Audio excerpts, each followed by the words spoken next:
নমস্কাৰ বন্ধুসকল, মই হাতীমে আজি আকৌ পুনৰাই আপোনালোকৰ মাজলৈ খেতিৰ দিশা লৈ উপস্থিত হ'লোহি। আজি মোৰ আলোচ্য বিষয় হ'ব জলকীয়া খেতি। আজিৰ এই ভিডিঅ'টো আপোনালোকৰ কাৰণে অতিকৈ গুৰুত্বপূৰ্ণ হ'ব। তাৰ কাৰণ বৰ্ষাকালত বিকিবৰ কাৰণে জলকীয়াৰ খেতিৰ ভিডিঅ' এটা আপোনালোকলৈ আজি আপডেট দিলোঁ। কথা হ'ল, মোৰ ভিডিঅ'টো স্কিপ নকৰাই ভাল হ'ব। আৰম্ভণিৰ পৰা শেষলৈকে নিশ্চয় চাব। আজিৰ এই ভিডিঅ'টো যদি আপোনালোকে স্কিপ নকৰাকৈ আৰম্ভণিৰ পৰা শেষলৈকে নিশ্চয় চাব পাৰে, তেনেহ'লে আপোনালোকে আৰু জলকীয়া খেতি কৰিবৰ কাৰণে বেলেগ কোনো ভিডিঅ' চোৱাৰ কোনো প্ৰয়োজন নাহিব।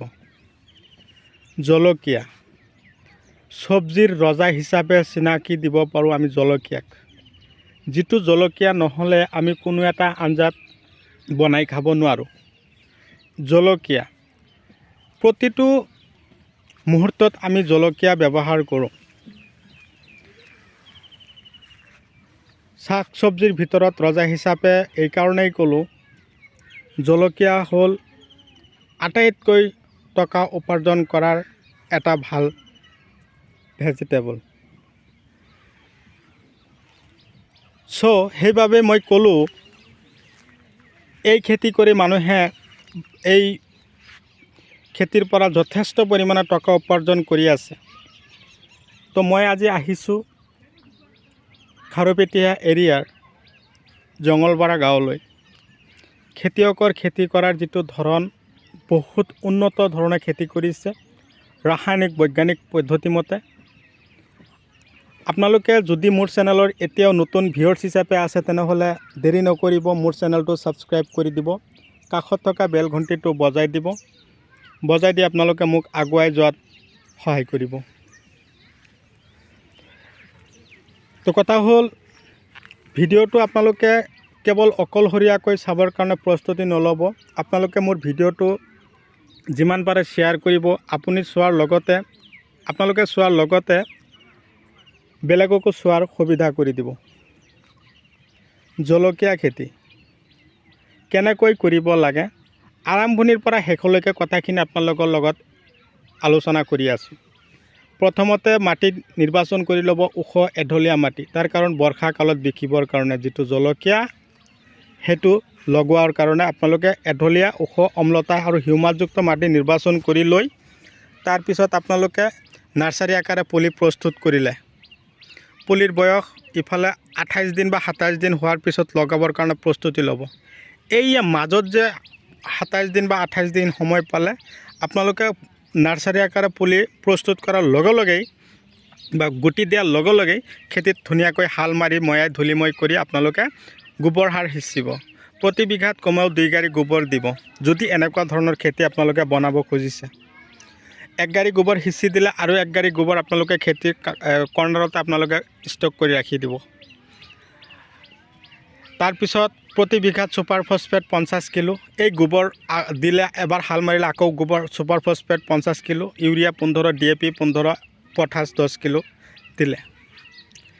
কিন্তু পুলি যিদিনা লগাব সেইদিনাখন আপোনালোকে এই ফাৰ্টিলাইজাৰ দিব, যিটো ষ্টপলেজাৰ বুলি কওঁ আমি 95, য'ত নেকি থাকে হিউমিক এচিড 98% আৰু ফলভিক এচিড থাকে 2%।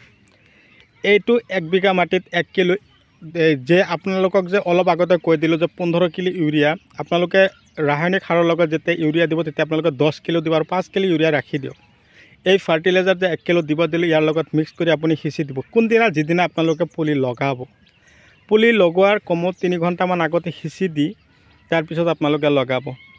এই ষ্টপলেজাৰ বা 95 যিটো হিউমিক আৰু ফলভিক এচিড থাকে, এইটো ফাৰ্টিলাইজাৰে কি কৰিব, শিপা, তাৰমানে নতুনকৈ শিপা আনিব 24 ঘণ্টাৰ ভিতৰতে। 3 ঘণ্টা আগত সিঁচি দি তাৰপিছত লগাব। এটা পুলিৰ পৰা আৰু এটা পুলিৰ দূৰত্ব বা ডিষ্টেঞ্চ ৰাখিব 1.5 হাত, আৰু শাৰীৰ পৰা শাৰীৰ দূৰত্ব 1.5 হাত ৰাখিব। লগোৱা হ'ল। লগোৱাৰ পৰা আৰম্ভ কৰি এসপ্তাহৰ ভিতৰতে আপোনালোকে উৰণীয়া পোকৰ ঔষধ স্প্ৰে কৰিব। তাৰে ভিতৰত আছে ৰিলিক, ইক্কা, উলালা। স্প্ৰে কৰিলে 1 সপ্তাহৰ পৰা 15 দিনৰ ভিতৰতে দাহাত ডাষ্টাৰ 3 দিন পিছে পিছে স্প্ৰে কৰিব, যাতে পাতত কোনো ধৰণৰ স্পট নপৰে। কলা নপৰে, দাগ নহয়। 15ৰ পৰা 20 দিন যাওঁতে আপোনালোকে পেগাছাছ স্প্ৰে কৰিব। মনত ৰাখিব ঔষধকেইটা যে কৈ আছোঁ। 20 দিনৰ পৰা 1 মাহৰ ভিতৰতে আপোনালোকে সেই সময়খিনিত আপোনালোকে ডেলিগেট আৰু একতেৰা উলট পালটকৈ মাৰি থাকক। যেতিয়া চাব গছত এনেকুৱা ধৰণৰ ফুল আহি আছে, ফলন লাগন দিছে, মোটামুটি 1 মাহৰ পৰা 2 মাহৰ ভিতৰতে ডেলিগেট, গ্ৰেচিয়া, চেমডিছ। এতিয়া যে আপোনালোকৰ খেতিটো দেখুৱাই আছোঁ, এতিয়া কিন্তু আপোনালোকৰ খেতিত দিব পৰা ঔষধটোৱে হ'ল গ্ৰেচিয়া আৰু চেমডিছ। মাজে মাজে দিব আপোনালোকে মেজগাৰ্ড, বায়'ড'জ। জলকীয়া খেতি কৰিলে অকণমান খৰচ আছে, কিন্তু আপোনালোকৰ এবাৰতে আপোনালোকৰ খৰচ খেতি আপোনালোকক উঠাই দিব। 1 বিঘা মাটি জলকীয়া খেতি কৰিলে মই যিটো খেতি দেখুৱাই আছোঁ এই পদ্ধতিমতে যদি কৰিব পাৰে, তেনেহ'লে আপোনালোকে এবাৰতে 8ৰ পৰা 10 কুইণ্টেল জলকীয়া এসপ্তাহ মূৰা আপোনালোকে উঠাই বজাৰলৈ বিকিব পাৰিব। এতিয়া কথা হ'ল, গছত এনেকুৱা ধৰণৰ যেতিয়া ফলন দেখা দিব, সেই মুহূৰ্ততে আপোনালোকে খেতিত গ্ৰিফিন, জিভা 26, মাৰ্বল, তাৰপিছত উৰ্জা, বনাছ, এই ফাৰ্টিলাইজাৰবিলাক দিব।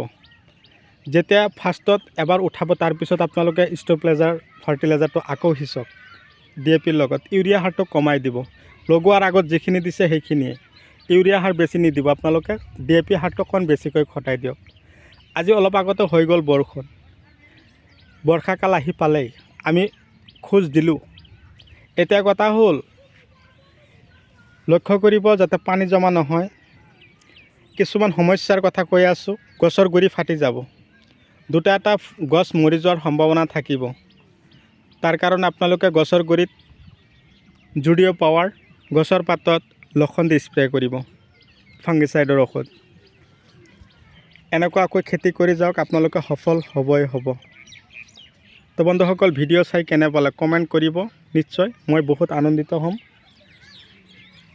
কোন ঠাইৰ পৰা চাই আছে জনাব। এইটো খেতিত কোনটো বিধান লগোৱা হৈছে বৰ্ষাকালত বিকিবৰ কাৰণে, এইটো হ'ল চিনজিন্দা কোম্পানীৰ চলি 8110। মই যে আপোনালোকক কৈ থাকোঁ, এইটো জলকীয়াৰ ইমানেই ভাল প্ৰফিট আছে।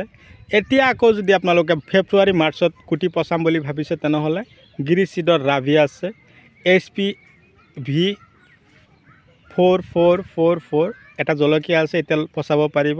তাৰপিছত আপোনালোকে বুলেট লগাব পাৰিব চেমিনিছৰ। তো বন্ধুসকল, মই আজি এইখিনিতে আপোনালোকৰ মাজৰ পৰা বিদায় লৈছোঁ। পৰৱৰ্তী ভিডিঅ'ত মই পুনৰাই আপোনালোকক লগ পাম। ধন্যবাদ।